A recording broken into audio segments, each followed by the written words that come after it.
हार्दिक अभिनंदन के साथ स्वागत है दोस्तों आपका हमारे इस YouTube चैनल में। और आज हम बात करेंगे कर्क राशि और वर्ष 2025 वार्षिक राशिफल। दोस्तों, नव वर्ष 2025 हमारे समक्ष दस्तक दे रहा है। बहुत जल्द 2025 की शुरुआत होने वाली है। तहे दिल से हम नव वर्ष का स्वागत करें और यह कामना करें कि कर्क राशि वालों का वर्ष 2025 बहुत ही अच्छा जाए। वार्षिक राशिफल है, चंद्र आधारित राशिफल है, अर्थात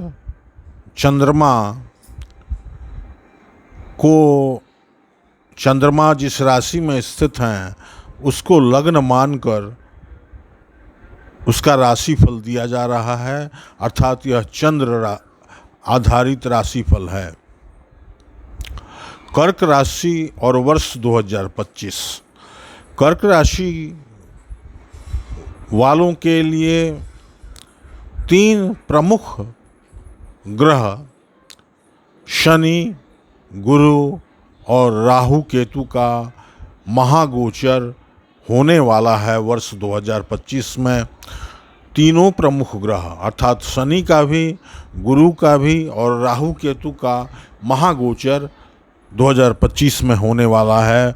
अत्यंत रोमांचक स्थिति बन रही है। घटनाओं से भरपूर रहने वाला वर्ष 2025 सब कुछ बदल जाएगा, क्योंकि जो धीमी गति से चलने वाले प्रमुख ग्रह हैं वही जब अपना राशि परिवर्तन कर रहे हैं, गोचर कर रहे हैं, महागोचर, तो उससे निश्चित रूप से कर्क राशि वालों के जीवन में एक प्रकार का बहुत ही महत्वपूर्ण सकारात्मक बदलाव देखने को मिलेगा। सकारात्मक बदलाव कैसे, तो इसके बारे में हम पहले गोचर पर इसके नज़र डालते हैं।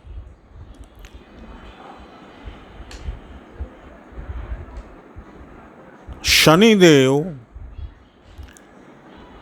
जो कि कर्क राशि वालों के अष्टम भाव में अपने मूल त्रिकोण की राशि कुंभ राशि में चल रहे हैं और ढैया की स्थिति बनी हुई है, उनका गोचर मीन राशि में होगा, नवम भाव में। गुरुदेव बृहस्पति का गोचर होगा 14 मई 2025 को। वर्तमान में गुरु वृषभ राशि में चल रहे हैं, लाभ स्थान में कर्क राशि वालों के। 14 मई 2025 को गुरु मिथुन राशि में गोचर कर जाएंगे 12वें भाव में। पुनः 18 अक्टूबर 2025 को गुरु वक्री अवस्था में अतिचारी होकर कर्क राशि में प्रवेश करेंगे, अर्थात लग्न में प्रवेश करेंगे और बहुत ही शक्तिशाली हो जाएंगे, क्योंकि एग्जाल्टेड हो जाएंगे, उच्च के हो जाएंगे। 18 अक्टूबर 2025 से लेकर 5 दिसंबर 2025 तक गुरु कर्क राशि में उच्च के रहेंगे, लग्न में। उसके बाद पुनः 5 दिसंबर 2025 को गुरुदेव बृहस्पति मिथुन राशि में वापस चले आएंगे 12वें भाव में। शनि का गोचर मीन राशि में 29 मार्च 2025 को होने वाला है। शनिदेव पूरे 30 वर्ष के बाद मीन राशि में गोचर करेंगे कर्क राशि वालों के नवम भाव में। राहु और केतु का गोचर एक घर पीछे, अर्थात राहु का कुंभ में और केतु का सिंह में गोचर होगा 18 मई 2025 को। 18 मई 2025 से लेकर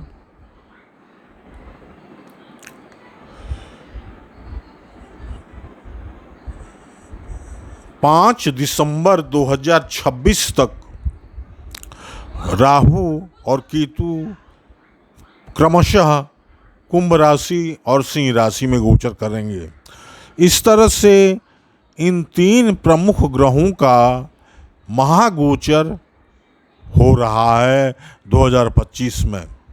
गुरु जो कि सामान्य रूप से एक साल में एक गोचर करते हैं अथवा 2 गोचर करते हैं, 2025 में गुरु का 3 बार गोचर होगा। तो इस तरह से काफ़ी घटनाओं से भरा रहने वाला है कर्क राशि वालों का वर्ष 2025। अब हम सबसे पहले शुरू करते हैं गुरुदेव बृहस्पति के गोचर से। गुरुदेव बृहस्पति वर्तमान में वृषभ राशि में लाभ स्थान में चल रहे हैं। यहाँ 14 मई 2025 तक वक्री अवस्था में, माफ़ कीजिएगा, गुरुदेव बृहस्पति अभी वर्तमान में वक्री अवस्था में चल रहे हैं। 4 फरवरी 2025 को मार्गी हो जाएंगे वृषभ राशि में गोचर करते हुए, और 1 जनवरी 2025 से लेकर 14 मई 2025 तक गुरुदेव बृहस्पति वृषभ राशि में ही गोचर करेंगे। और इस तरह से एकादश भाव में कोई भी ग्रह जो बैठा होता है वो शुभ फल प्रदान करता है। गुरु तो स्वयं 9 ग्रहों में सबसे ज़्यादा शुभ ग्रह हैं। इसके साथ ही कर्क राशि वालों के लिए नवमेश और खष्टेश होकर अत्यंत राजयोग कारक ग्रह होते हैं। राशेष चंद्रमा के परम मित्र भी होते हैं। तो जब वृषभ राशि में चल रहे हैं 14 मई तक 2025 तक, तो उनकी स्थिति कैसी है? गुरु की पंचम दृष्टि 3rd हाउस पर, सप्तम दृष्टि पंचम भाव पर और नवम दृष्टि 7th हाउस पर पड़ रही है। तो भाई बहनों की तरक्की, पराक्रम में वृद्धि, छोटी मोटी तीर्थस्थल की धार्मिक यात्राएं हो रही हैं, और गुरु के शुभ आशीर्वाद से पुत्र रत्न की प्राप्ति का योग बन रहा है 14 मई 2025 तक, जिनको संतान होने वाला है। जो लोग शिक्षा के क्षेत्र में उच्च शिक्षा ग्रहण करना चाहते हैं उनको भी बहुत अच्छी सफलता का योग बन रहा है। गुरु की नवम दृष्टि, सप्तम दृष्टि पंचम भाव पर होगी, पड़ रही है, पंचम भाव पर सप्तम दृष्टि पड़ रही है। तो संतान के साथ साथ शिक्षा के साथ साथ बुद्धि और कुशाग्र होगी, बुद्धि कुशाग्र होगी, और पढ़ाई लिखाई में, शिक्षा ग्रहण में मन लगेगा और उन्नति होगी, तरक्की होगी शिक्षा के क्षेत्र में। प्रेम संबंधों में सुधार आएगा। किसी भी तरह का मनमुटाव अथवा डिफरेंसेस पहले से चल रहा था प्रेमी प्रेमिकाओं के बीच में, तो वो जो अनबन थी, जो विचार ऐसे थे जिनके कारण दूरियां बढ़ रही थीं, वो ख़त्म होंगी, विवाद ख़त्म होगा और मधुर संबंध बनेंगे प्रेमी और प्रेमिकाओं के बीच में। सडन अनएक्सपेक्टेड गेन्स, स्पेक्यूलेशंस अर्थात लॉटरी सट्टेबाजी में अच्छा लाभ देखने को मिलेगा। शेयर मार्केट में जो लोग फंड लगाते हैं, म्यूचुअल फंड में अपना जो फंड लगाते हैं, उनको अच्छा बेनिफिट होने वाला है। लाभ स्थान का में गुरुदेव बैठे हैं और गुरु स्वयं धन के कारक हैं, संतान के कारक हैं, विवाह के कारक हैं, समस्त शुभ चीज़ों के कारक हैं गुरुदेव बृहस्पति। तो इस तरह से पंचम स्थान में गुरु की दृष्टि पड़ने से लक्ष्मी की वृद्धि होगी, धन की भी वृद्धि होगी। गुरु की नवम दृष्टि सप्तम भाव पर जब होगी तो वैवाहिक सुख, अच्छे वैवाहिक सुख की प्राप्ति होगी। वैवाहिक संबंध, वैवाहिक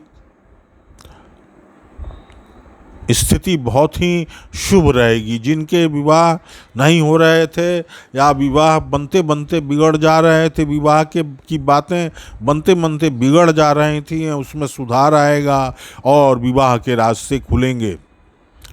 पार्टनरशिप बिजनेस जो लोग करना चाह रहे हैं तो उनके लिए भी अच्छा समय होगा। यह स्थिति है 14 मई 2025 तक। उसके बाद गुरुदेव बृहस्पति, तो यह समझ लें कि गुरुदेव बृहस्पति 1 साल से वृषभ राशि में चल रहे हैं और बहुत ही लाभ की स्थिति प्रदान कर रहे हैं। कर्क राशि वालों को बहुत ही शुभ फल प्रदान कर रहे हैं। लेकिन जब गुरुदेव बृहस्पति 14 मई 2025 को मिथुन राशि में गोचर कर जाएंगे 12वें भाव में, तो 12वां भाव काल पुरुष का 12वीं राशि, 12वीं राशि यह गुरु का अपना घर है। 12वां भाव अपना भाव है, अपना घर है, तो इसमें गुरु सहज महसूस करते हैं अपने आप को। तो इसमें क्या होगा कि खर्च, 12वां भाव खर्चा का घर है, व्यय का घर है, शयन सुख का घर है, विदेशी संबंधों का घर है, फॉरेन सेटलमेंट का घर है।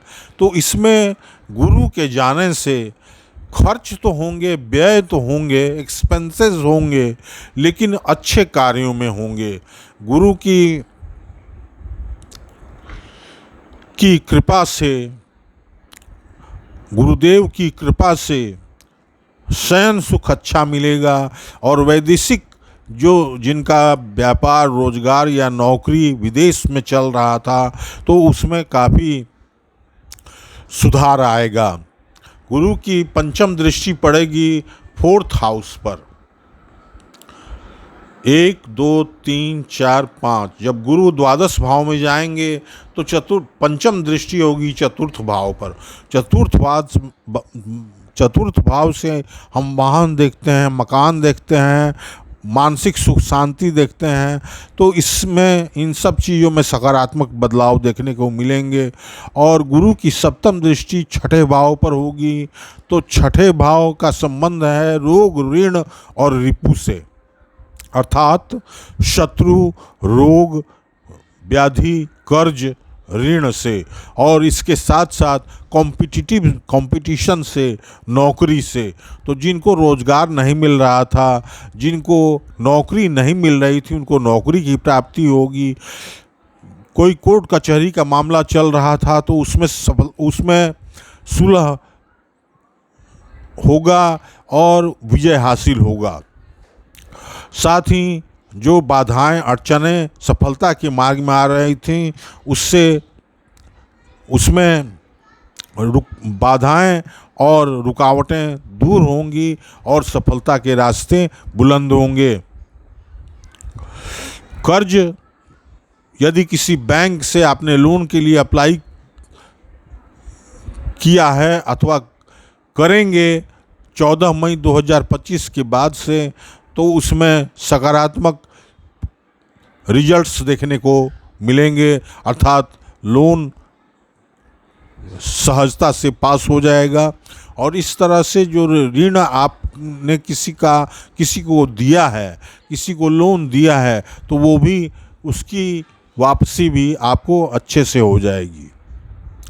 इसके अलावे रोग, ऋण, रिपु, जो हॉस्पिटल के खर्चे हैं, गुरु के खर्च के घर में रहने के वजह से, और 12वां भाव के साथ साथ 6ठा भाव भी हॉस्पिटल का घर है, तो हॉस्पिटल में के चक्कर जो लगाने पड़ रहे थे उसमें आपको सुधार होगा और सटीक मेडिसिन्स की सहायता से, सटीक डॉक्टर्स की सहायता से आपके स्वास्थ्य में सुधार आएगा। गुरु की नवम दृष्टि अष्टम भाव पर होगी तो ससुराल पक्ष से लाभ होगा। कोई पैतृक संपत्ति मिलने वाला है तो उसकी भी प्राप्ति होगी। इस तरह से गुरु का गोचर मिथुन राशि में अच्छा रहेगा और तीनों दृष्टियां उनकी बहुत शुभ रिजल्ट्स देंगी।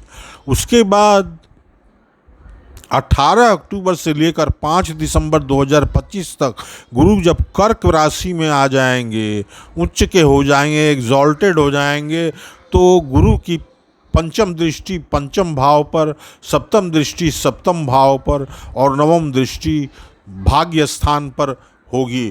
तो इस तरह से चहुओर तरक्की की स्थिति होगी अक्टूबर, नवंबर, दिसंबर। इसमें गुरुदेव बृहस्पति कर्क राशि वालों के जीवन में धन की वर्षा करेंगे, संतान सुख देंगे, वैवाहिक सुख देंगे, भाग्य का सही भाग्य कदम कदम प्रसाद देगा, धार्मिक प्रवृत्ति होगी, धार्मिक अभिरुचि होगी, धार्मिक अभिरुचि में वृद्धि होगी, धार्मिक अथवा तीर्थ स्थल की यात्राएं होंगी। इस तरह से गुरु का गोचर कर्क राशि वालों के लिए बहुत ही शुभ होने वाला है। खर्च तो होंगे, व्यय तो होंगे, किंतु आय की भी प्राप्ति होती रहेगी। अब शनि की स्थिति पर विचार करें तो शनि की ढैया चल रही थी। ढैया के कारण कर्क राशि वालों को बेवजह भाग दौड़ की स्थिति बन रही थी और मानसिक परेशानी झेलना पड़ रहा था। ससुराल पक्ष से मनमुटाव की स्थिति बन रही थी और साथ ही बीमारी रोग से भी तंगी की स्थिति बनी हुई थी। तो शनि जब 29 मार्च 2025 को मीन राशि में गोचर करेंगे तो उसके बाद से पूरे 2.5 साल